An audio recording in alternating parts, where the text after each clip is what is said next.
irmãos? Efésios 2, do verso 1 ao 10. Eu vou ler na NAA, o pessoal vai projetar.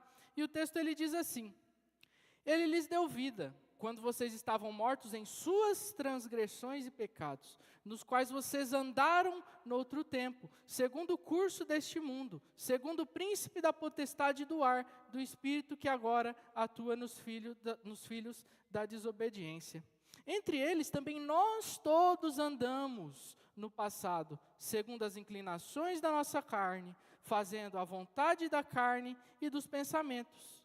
E éramos por natureza filhos da ira, como também os demais. Mas Deus, sendo rico em misericórdia, por causa do grande amor com que nos amou, e estando nós mortos em nossas transgressões, nos deu vida juntamente com Cristo. Pela graça vocês são salvos. E juntamente com Ele nos ressuscitou, e com Ele nos fez assentar nas regiões celestiais em Cristo Jesus. Deus fez isso para mostrar nos tempos vindouros a suprema riqueza da sua graça, em bondade para conosco, em Cristo Jesus.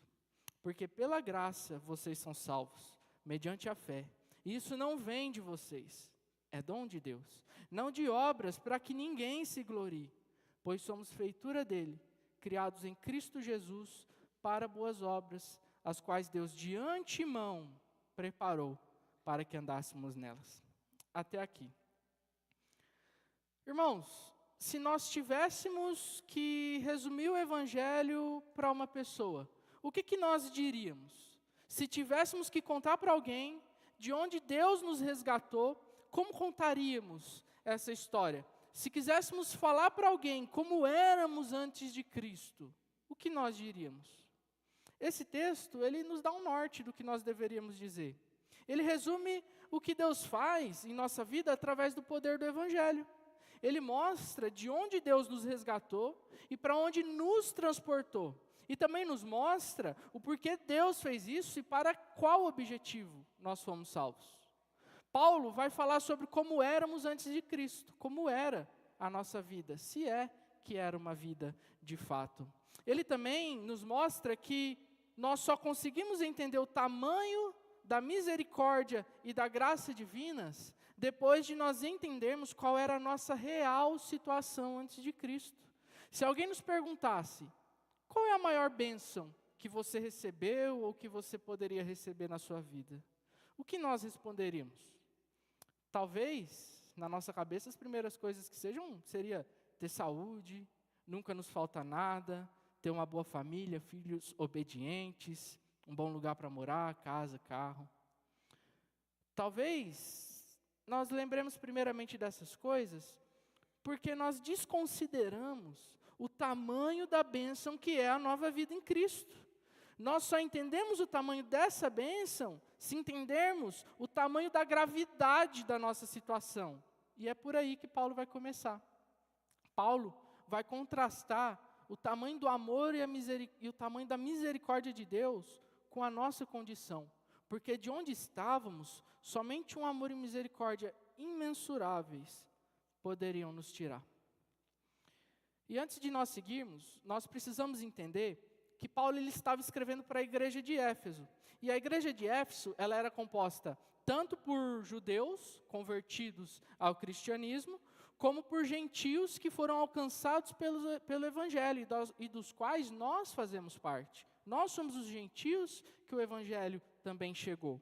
Paulo ele vem desde o capítulo 1 de Efésios, demonstrando como Deus tem abençoado tanto os judeus convertidos, como também os gentios daquela igreja. Entre as bênçãos que ele cita, ele vem citando a partir do capítulo 1, nós podemos encontrar, por exemplo, o fato de Deus ter nos escolhido, o fato de Deus nos ter adotado e tornado filhos dele em Cristo Jesus. Ele cita a redenção, isso é, a reconciliação que temos com ele.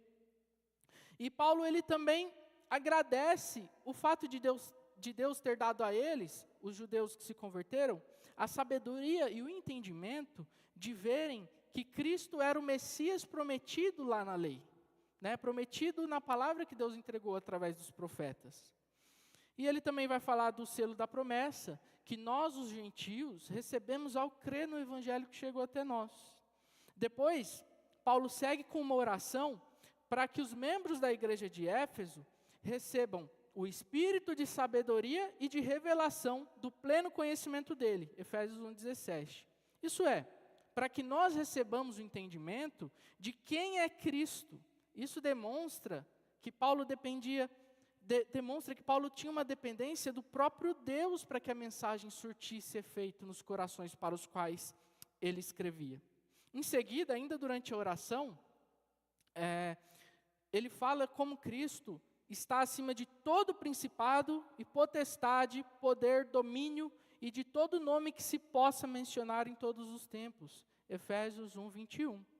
Então, resumindo, antes do nosso texto, Paulo ele vem falando, demonstrando quão bom Deus é, como ele é rico em abençoar, e também fala sobre a grandiosidade de Jesus. E sabendo disso, desse pano por trás, nós podemos agora entrar no nosso texto.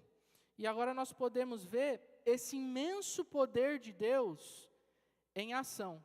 E nós vemos, primeiramente, a vida da qual Cristo nos tirou. Dos versos 1 ao 3. O texto diz: Ele lhes deu vida, quando vocês estavam mortos em suas transgressões e pecados. Irmãos, como assim deu vida? Como assim mortos? Afinal, ninguém aqui foi no próprio velório já, né? Está todo mundo aqui em pé, está todo mundo aqui bem vivinho da Silva. Mas essa ideia de morte, ela não se trata de uma morte física, mas ela é uma morte espiritual. Deus nos deu vida quando nós estávamos espiritualmente mortos. E morto significa, de certa forma, estar desconectado de qualquer fonte de vida. Paulo ele usa essa figura do morto para ilustrar como nós somos espiritualmente sem Cristo. É uma pessoa morta, ela não vê, ela não enxerga, ela não sente, ela não respira, ela não sente dor. Ela é uma pessoa completamente inerte, levado de um lado para o outro, conforme a vontade de quem atua sobre ela. Já viu algum morto reclamando de onde o enterraram? Se o caixão está quente, se está muito frio? Certamente que não. Se vê, é capaz de eu cair para trás. Mas assim, então, a vida da qual Cristo nos tirou se resume à morte em vida. Nós estamos vivos e respirando, mas mortos por dentro, seguindo para onde o mundo quer nos levar. E é nessa condição que nos encontrávamos no passado, quando Deus nos deu vida. Deus é a própria vida, e estar morto é estar desconectado do próprio Deus. E o mais interessante é que isso não é algo muitas vezes visível aos nossos olhos. Muitos de nós podemos estar anos a fio na igreja, cumprindo todas as programações, não faltando nenhum culto, nenhum EBD, e ainda assim estarmos mortos espiritualmente. Sabe por quê? Porque a vida que nós recebemos não provém de algo que nós podemos fazer, mas provém única e exclusivamente da vontade do próprio Deus em querer ressuscitar almas que estão mortas. E mortos no quê? O texto vai nos dizer: em suas transgressões e pecados. Duas palavras interessantes aqui: transgressões e pecados. Ambos que fazem a nossa separação entre Deus, né? Entre nós e Deus.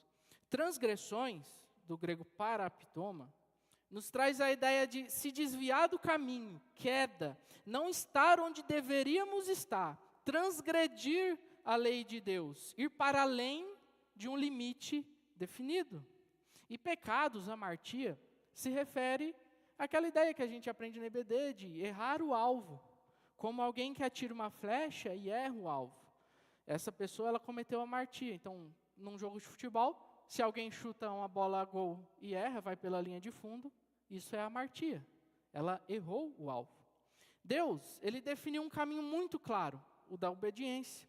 Toda vez que nós desobedecemos, nós cometemos uma transgressão, estamos fora do caminho, nós estamos além do limite definido. Imagine que você vai fazer uma viagem e coloque o GPS. E o GPS vai te dar um caminho. Só que aí, por algum motivo, você se desvia daquele caminho e o GPS precisa recalcular. Isso quer dizer que nós nos desviamos nós transgredimos o caminho original. E a ideia aqui de transgressão não é que nós apenas tomamos uma rota diferente daquela que o GPS nos orientou. A ideia é que nem na estrada nós estamos mais. É como se, ao atravessar uma ponte, nós tivéssemos caído abismo abaixo e não temos nenhuma condição de voltar para o caminho com a nossa vontade, com a nossa capacidade. Alguém precisa ir lá embaixo, naquele vale onde nós caímos, e nos resgatar. E a ideia de pecado não tem a ver apenas com um ato cometido. Embora nós cometamos pecados, e pecados são atos, mas a ideia aqui não é somente desse ato que nós cometemos. Ela tem a ver com uma condição completa nossa. Tem a ver com o nosso todo, com todas as nossas faculdades. Nossa inteligência, sentimentos, corpo, coração, tudo foi afetado pelo pecado. Isso afeta tudo o que somos e tudo o que fazemos. O pecado distorce a nossa imagem e distorce quem somos. Nunca conseguimos ser tudo aquilo que nós deveríamos ser por conta do pecado. Nós também nunca conseguimos fazer tão bem as coisas como elas deveriam ser feitas por conta do pecado. Nós somos o marido que nós deveríamos ser? Por mais que tentemos, não conseguimos tratar nossa esposa a todo momento como ela deveria ser tratada. Com cuidado, carinho, proteção. Conseguimos ser assim todo momento? Ou às vezes tratamos com grosseria, indiferença, desdém? Não somos tão bons administradores como nós deveríamos ser dos recursos que Deus nos dá. Será que como cabeças do lar, nós administramos tão bem quanto deveríamos aquilo que Deus nos dá?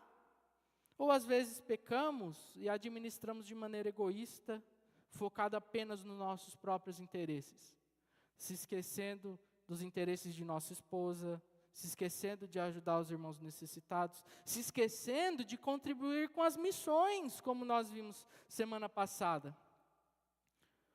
No filme A Prova de Fogo, alguém aqui já assistiu? Do bombeiro, a esposa. São um casal que estão enfrentando problemas no casamento. E aí o marido, ele tem o sonho de ter, se eu não me engano, um barco, um iate, uma lancha. E ele, todo momento, juntando ali o dinheiro para poder, né? E às vezes acabava, em prol desse sonho que ele tinha, deixando de atender algum desejo da esposa dele.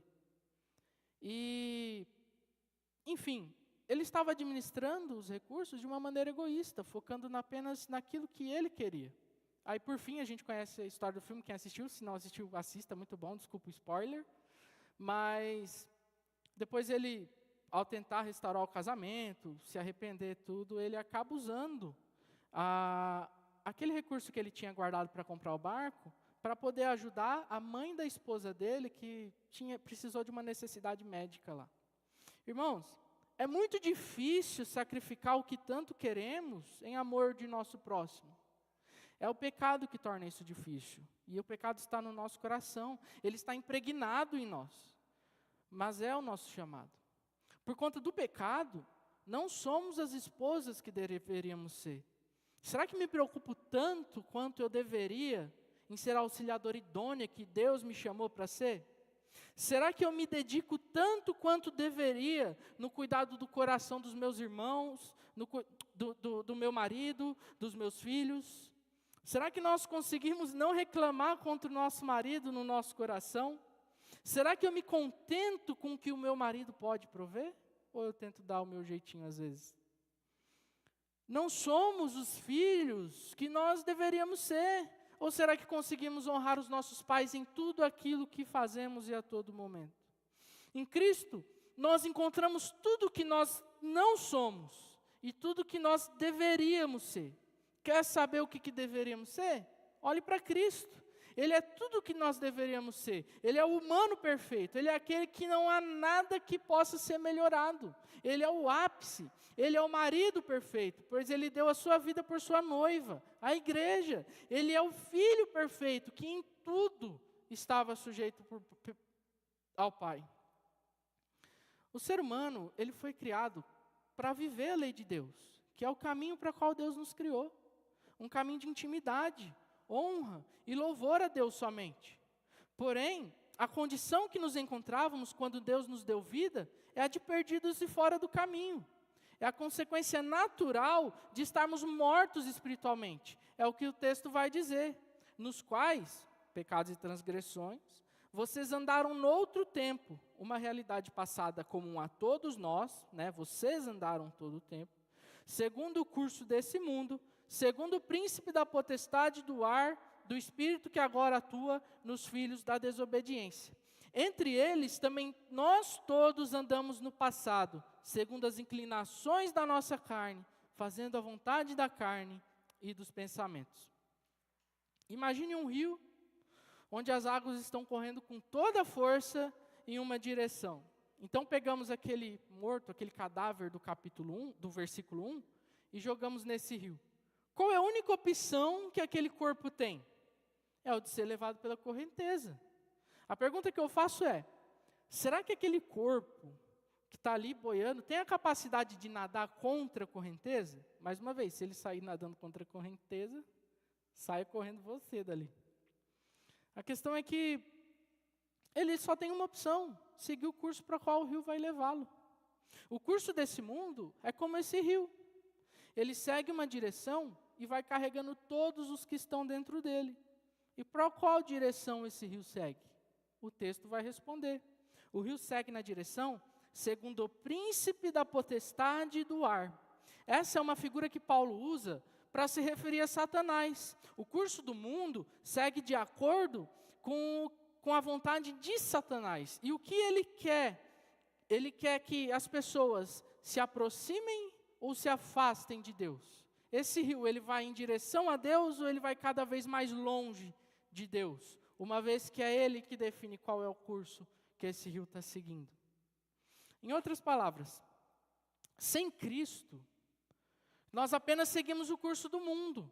Somos completamente passivos e levados pela forte correnteza. Nós vamos na direção que o próprio Satanás quer que sigamos, cada vez mais longe de Deus, segundo o padrão desse mundo. E como ele faz isso? Através do Espírito que agora atua nos filhos da desobediência.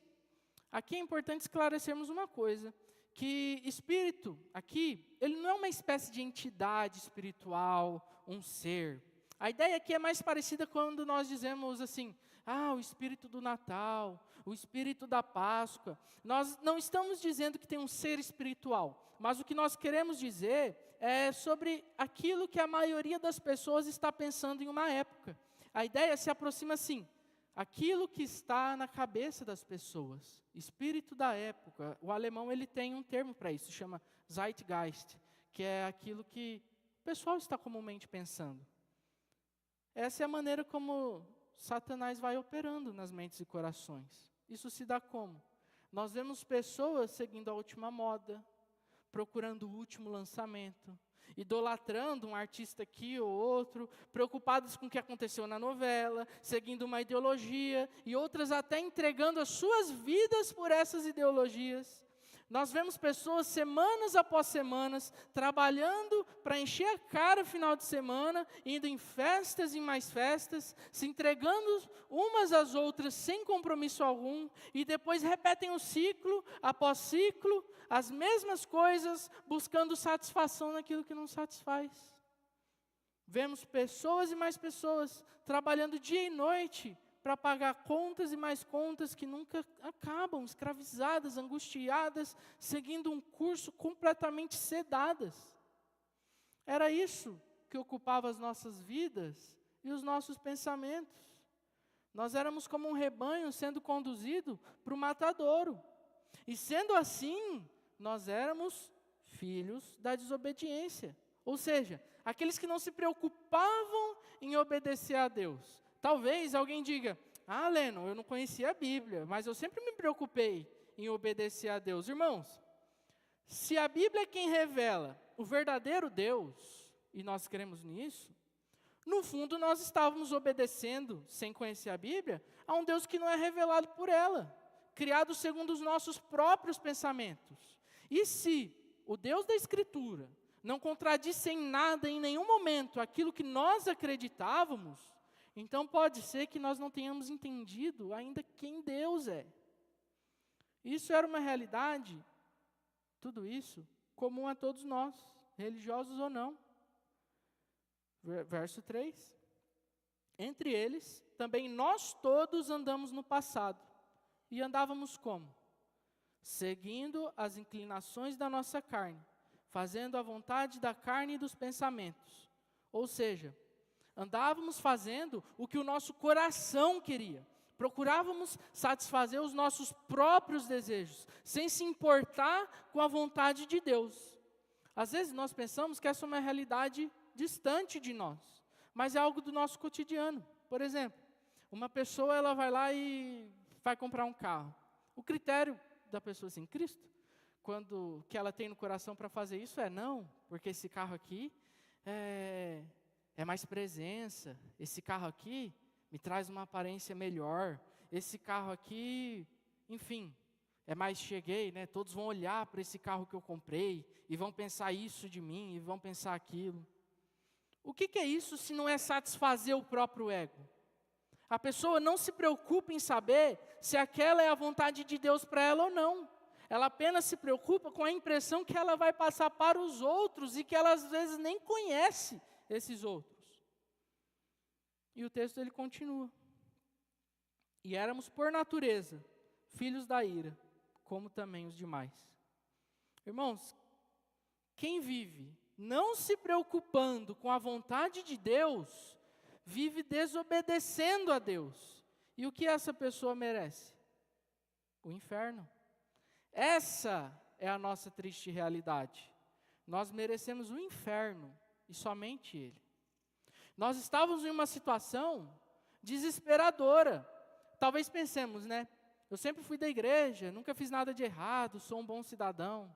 Ou eu tenho amigos que nem creem em Deus, mas até fazem muito daquilo que Deus ordena na Bíblia. Eu já vi muitas pessoas dizendo isso. Irmãos, deixa eu te dizer uma coisa. Satanás, ele não é contra a boa moral e os bons costumes. Ele não é contra nós nos esforçarmos para sermos bons cidadãos e evitar as coisas erradas. Ele, de certa forma, ele até se alegra quando nós procuramos fazer a vontade de Deus, desde que nós não atribuamos os méritos disso a Cristo e batamos no peito com orgulho de termos feito a vontade de Deus. Se fizermos todas essas coisas, seguirmos a palavra de Deus, fazer o bem ao nosso próximo, contanto que abençoemos aos outros, contanto que sejamos um exemplo de marido, um exemplo de esposa, um exemplo de filho, e até um crente que não falta em um culto, contanto que não atribuamos os méritos e louvores disso a Cristo, Satanás ele fica bem feliz, porque ele sabe que no fundo, no nosso íntimo, nós adoramos a nós mesmos. Sabe que estamos no jogo dele, seguindo o espírito que opera nos filhos da desobediência.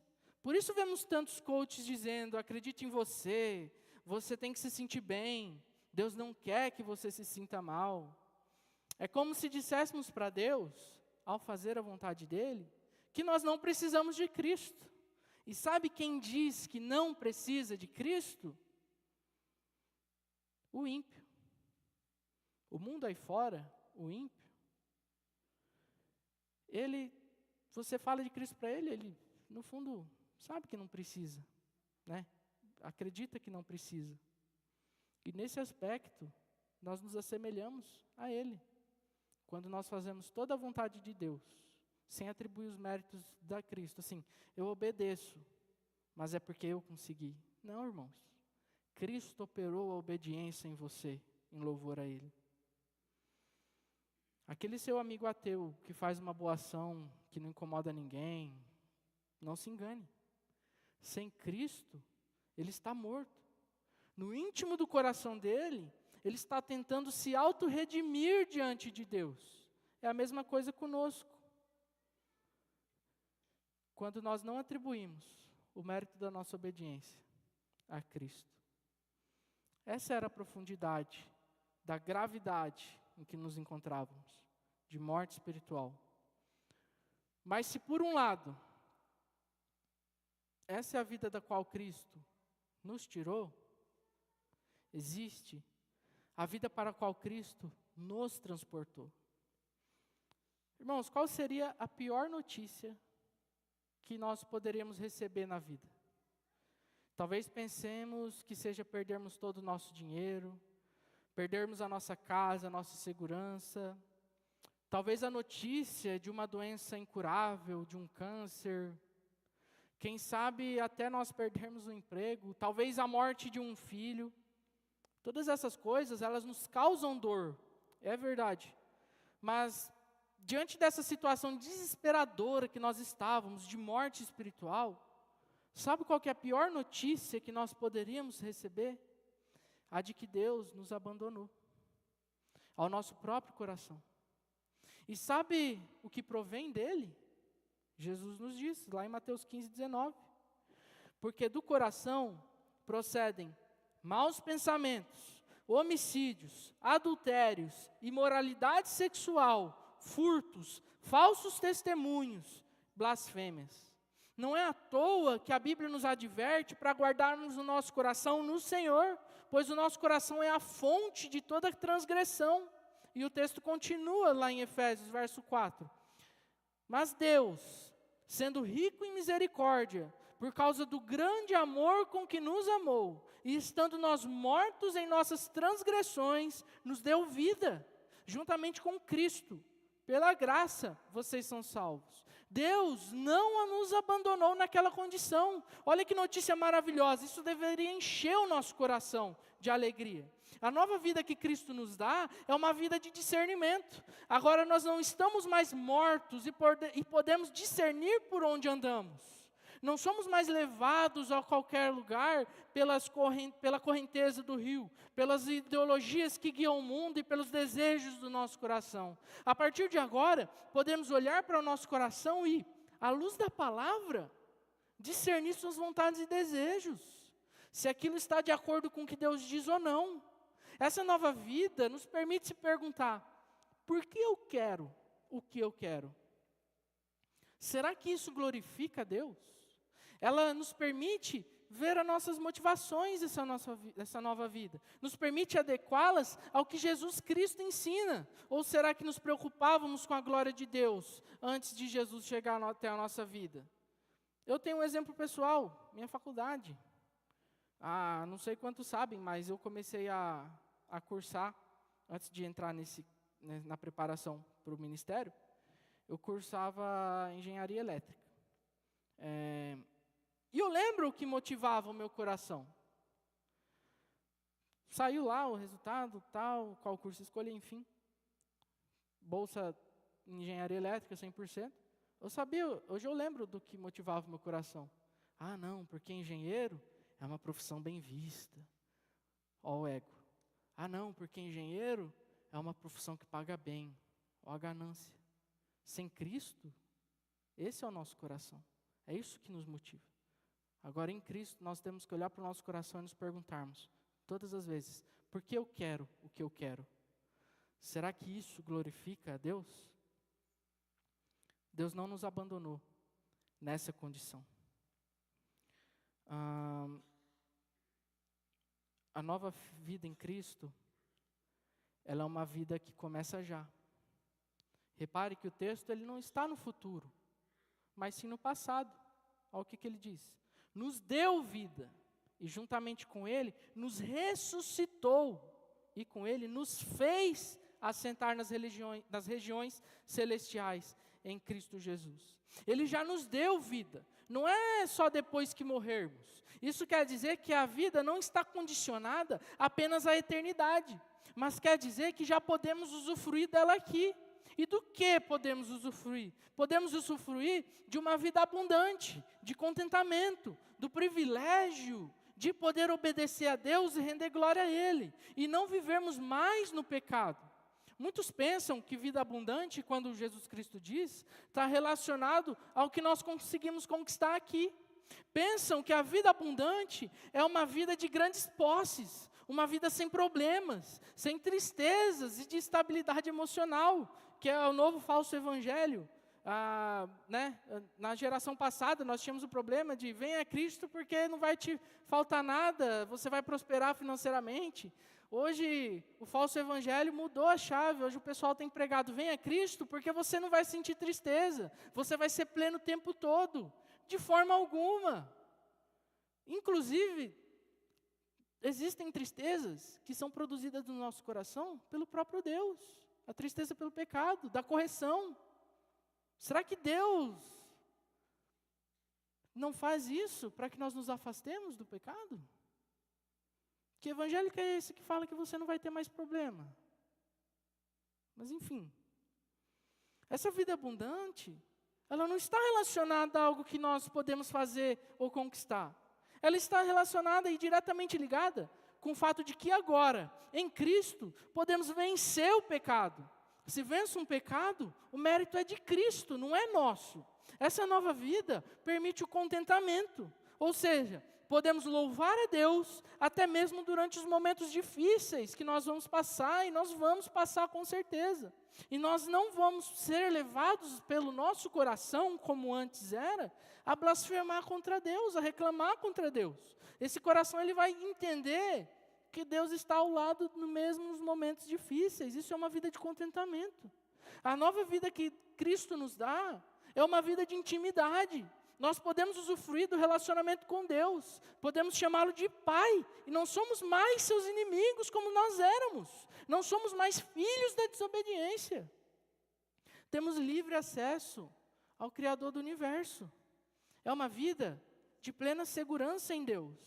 Deus não vai voltar atrás, Ele não nos abandona, Deus não tem vergonha de nós, Deus não se envergonha em ser chamado nosso Deus. Não importa quais foram os pecados que cometemos no passado, Deus está sempre disposto a nos perdoar e nos acolher novamente. Deus não se envergonha de mim, Deus não se envergonha de você, Deus não se envergonha de nenhum dos seus filhos, por mais que às vezes nós pequemos.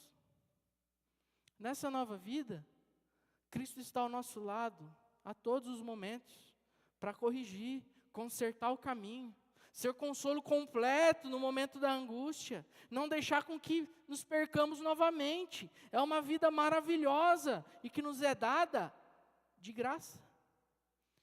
Às vezes, a gente vê pessoas passando por sofrimentos, ela não acredita em Deus. Eu fico pensando comigo, eu sei que tem alguém que eu posso correr e derramar o meu coração, que é o próprio Deus. Essas pessoas não têm para onde derramar. Não há esperança para elas. A menos que elas se arrependam, sejam alcançadas por Deus. Entende o privilégio? Deus nos alcançou. Agora a gente tem relacionamento de intimidade com Ele. Então, considerando todas essas coisas, a vida na qual nos encontrávamos e a sua situação desesperadora, que nós estávamos mesmo sem perceber, considerando a nova e maravilhosa vida que Deus nos deu em Cristo Jesus, de discernimento, de contentamento e plena segurança, nós podemos nos perguntar, por que Deus fez todas essas coisas? Por que nos deu uma nova vida? Por que nos amou uma vez que não merecíamos? Afinal, Deus não tinha a obrigação de mudar a nossa situação. Tem uma música do Lázaro, que é ele cantando para Deus, né? Por que me amou tanto assim? Por que... Esqueci a letra. Mas enfim. Por que me resgatou? Por que me queres, Deus? Como eu errei, né? Como o meu passado eu errei. Por quê? A gente deve olhar para Deus e perguntar, Senhor, eu não tenho nada a oferecer, eu estava numa condição completamente longe do Senhor. Por que que o Senhor me amou? Por que que o Senhor quis me salvar? Por que que o Senhor quis derramar a sua misericórdia sobre a minha vida? Esse contraste, onde Deus, não tendo a obrigação de nos salvar, e voluntariamente vir em nossa direção, em Jesus, através de Jesus na cruz, pagar a punição que era nossa, isso mostra a enormidade, isso aponta para a enormidade da profundidade do amor de Deus por nós. Porque Deus não tendo a obrigação, Ele ainda assim veio. Deus não tendo a necessidade de adoradores, porque Ele é completo em si, Ele ainda assim veio e arremeteu os nossos corações a Ele. Mas Deus, Ele não fez tudo isso por nossa causa, como muitos podem pensar. Nós não somos a causa primária do amor de Deus. O próprio caráter dEle o é.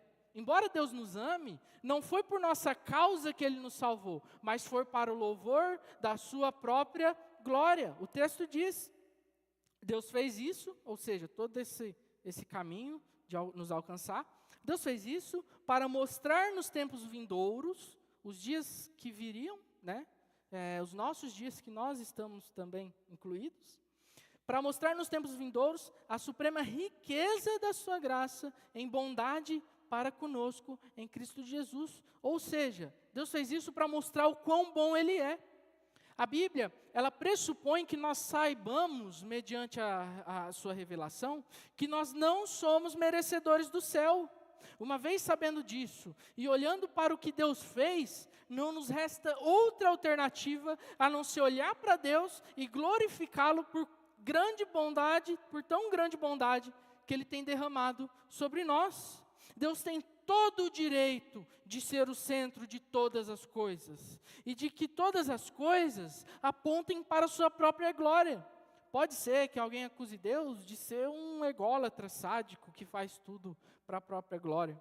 Só acusam Deus de ser assim aqueles que não entendem o caráter e os atributos de Deus. Vai na EBD.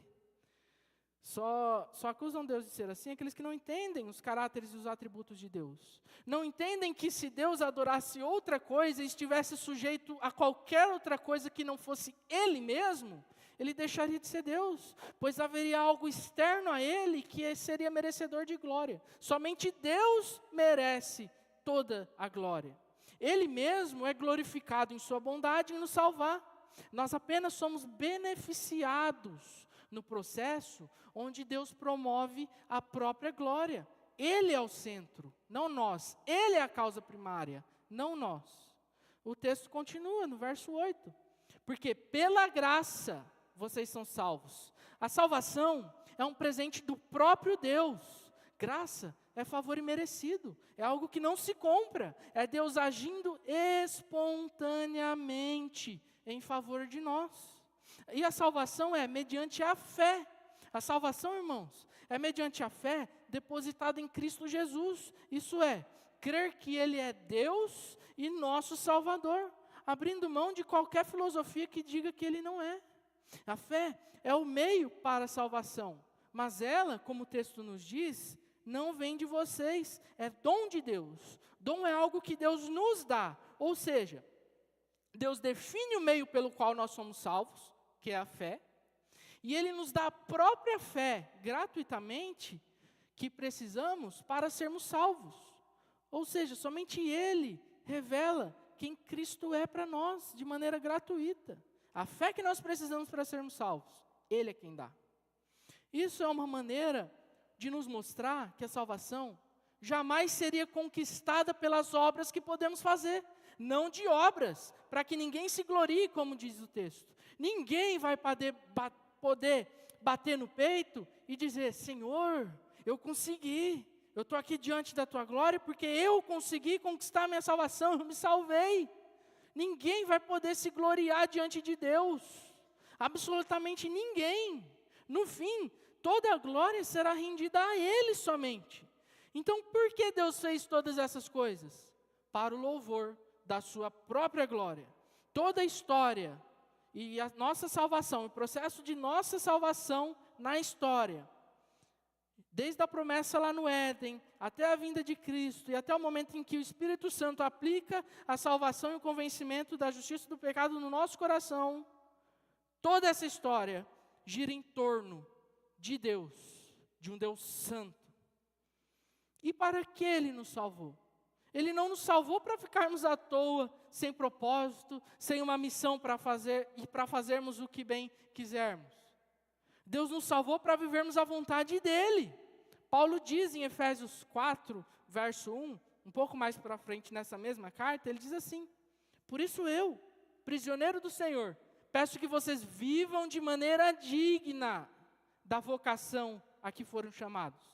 Ele não te chamou, não te salvou para que você viva de qualquer maneira. É para que você viva de maneira digna e de acordo com a vocação para a qual Ele te chamou. E para o que Cristo nos chamou? Para o que Deus nos chamou? Para uma vida de comunhão com Ele. Para uma vida de intimidade com Ele. Para uma vida de comunhão com os irmãos. Para uma vida que glorifique a Ele e dê bom testemunho. Uma vida de vivência no seio da igreja, onde um trata o coração do outro, onde um se importa com o outro. E na nossa salvação, as boas obras vêm depois dela e não antes. Até porque, antes, por mais que nós nos esforçássemos, sem Cristo, nossas obras não passam de trapos de imundícia. Estão cheias de orgulho, já não servem. Depois de Cristo, elas continuam sendo trapos, mas agora estão lavadas pelo sangue de Cristo Jesus. Qualquer tentativa de tentar obedecer a Deus sem Cristo é mero legalismo, pois é apenas uma tentativa vã de tentar se justificar diante de Deus. E essas obras não servem para que nós sejamos salvos. O texto continua, nosso último verso, nosso último versículo, verso 10, versículo 10. Pois somos feitura dele, criados em Cristo Jesus. Quando Deus nos salva, Ele nos faz novas criaturas. Todas as coisas velhas ficam para trás. Nós ganhamos uma nova roupagem, uma nova natureza. Se antes vivíamos para nós mesmos e levados de um lado para o outro com a multidão, agora nós vivemos de verdade e vivemos para as boas obras, as quais Deus de antemão preparou para que andássemos nelas. Se antes estávamos fora do caminho, agora nós somos restaurados nele. Deus desceu lá naquele vale em que nós caímos, nos pegou e nos colocou no caminho de volta. E ainda deu condição da gente andar, porque a gente estava todo arrebentado. Agora, não andamos mais em desobediência, em pecado. Embora nós pequemos às vezes, mas o pecado não nos define mais. Agora, diante de Deus, não é o pecado que define a nossa identidade, como sendo filhos da ira e da desobediência. Agora, a nossa identidade é definida pelo que Cristo fez por nós. Ou seja, somos filhos perdoados, redimidos, lavados e restaurados, verdadeiramente livres para vivermos o que Deus quer de nós. Uma devocional que eu encontrei em um blog, estudando para esse texto, da Igreja Batista Ebenezer, lá de Duque de Caxias, Rio Grande do Sul, fala sobre a nossa nova identidade de Cristo. Eu achei bem legal o texto, eu trouxe ele aqui na íntegra. Ele diz assim: a nossa identidade espiritual é eterna, imutável, inabalável. Ela não depende do que fazemos ou deixamos de fazer, do que temos ou não temos, do que os outros pensam ou dizem de nós. Ela depende apenas do que Deus fez por nós em Cristo Jesus na cruz. Antes vivíamos na lama e na destruição, mas agora fomos resgatados por Deus. E aquele passado sujo, e aquilo que mais nos envergonhava, Deus jogou no mar do esquecimento. Deus nos limpou, nos deu vestes novas e uma nova identidade, a identidade de filhos de Deus. Que é isso senão a maravilhosa graça de Deus agindo em favor de nós, redefinindo quem nós somos. Irmãos, nossa salvação testifica quão bom Deus é. Isso deveria ser suficiente para nos fazer nos voltarmos para Ele e agradecê-lo todos os dias. O grande problema é que nós temos corações ingratos que querem se manifestar e que nem todos os motivos do mundo poderiam mudar a natureza dele.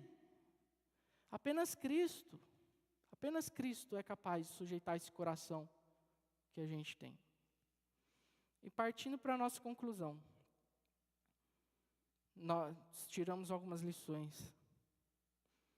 Primeira lição, primeira coisa que nós podemos concluir, é que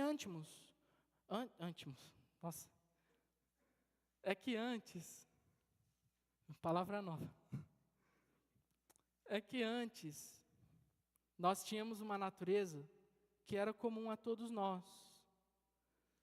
Não adianta queremos dizer que não, pois a própria Escritura diz assim, não adianta nós tentarmos nos esconder atrás da nossa religiosidade, dizendo que nós fazíamos isso ou aquilo. A nossa natureza era aquela, é comum a todos nós.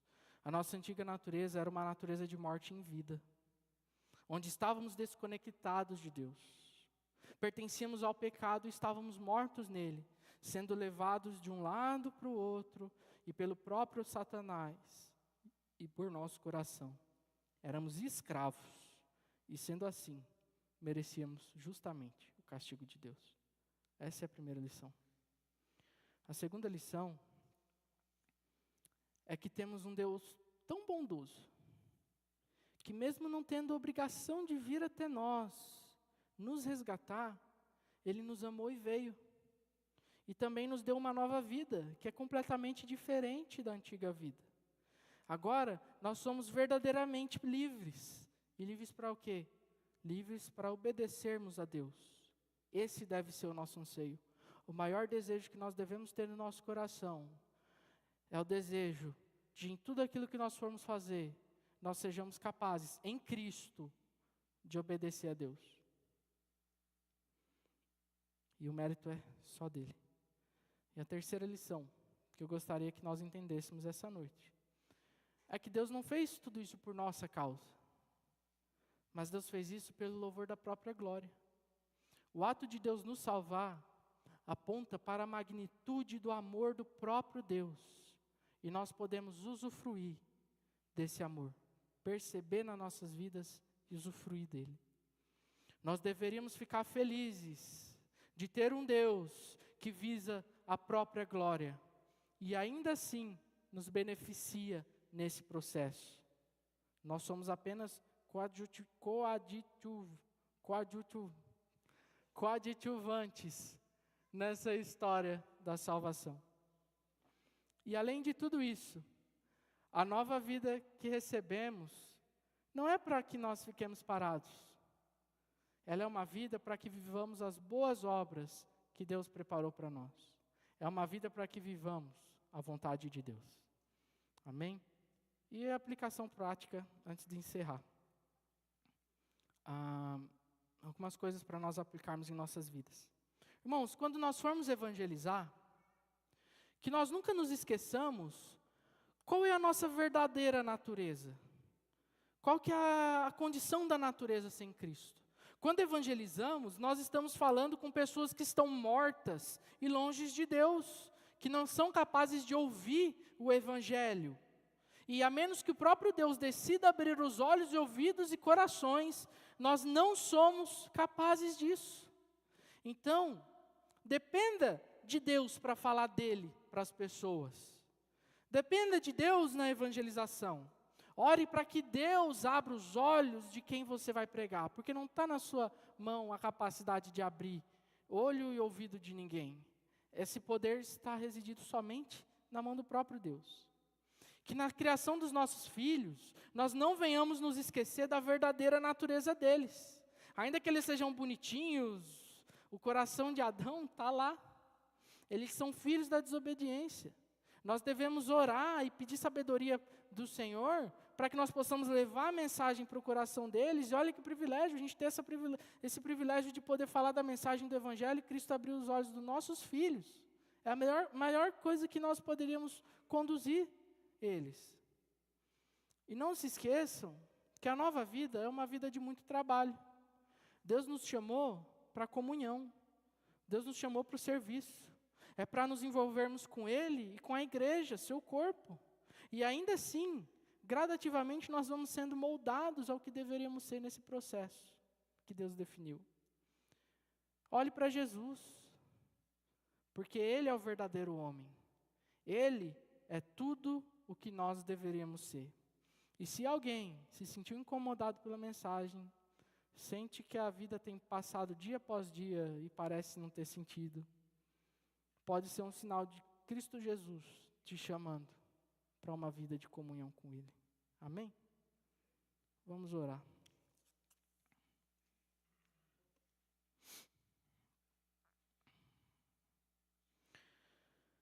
Obrigado, Senhor Deus. Obrigado, Pai. Tudo o que nós podemos dizer ao Senhor é obrigado. Agradecermos o Senhor. Que o Senhor, Pai, promova em nós um coração grato, Pai. Que o Senhor nunca nos deixe se esquecer da condição da qual o Senhor nos tirou. E que, ainda que o Senhor tenha nos tirado dela, Pai, enquanto nós estivermos aqui, nós estaremos constantemente lutando contra esse coração que não quer render glória ao Senhor, que não quer se sujeitar ao Senhor. Mas obrigado, Pai, porque o Senhor nos resgatou, o Senhor nos deu uma nova vida. Uma vida onde a gente pode lutar contra esse coração. Uma vida onde a gente entende que o Senhor está do nosso lado, nos capacitando e, enfim, nos ajudando nessa luta que sozinhos nós não conseguimos vencer. Obrigado, Senhor, por essa bondade. Que nós venhamos entender que isso é um privilégio. E da mesma maneira que o Senhor alcançou nossas vidas. Que ao nós falarmos do Seu Evangelho, que o Senhor abra os corações, abra as mentes, para que o Seu Evangelho faça habitação, para que o Seu poder seja demonstrado em abrir corações e mentes para o entendimento da Sua palavra, e no fim o Senhor somente seja glorificado. Que o Senhor nos ensine que não há mérito em nós, Pai, mas somente no Senhor. Obrigado pela nova vida que o Senhor nos deu, e continue nos ajudando. Nos abençoe durante essa semana, em nome do Senhor Jesus. Amém.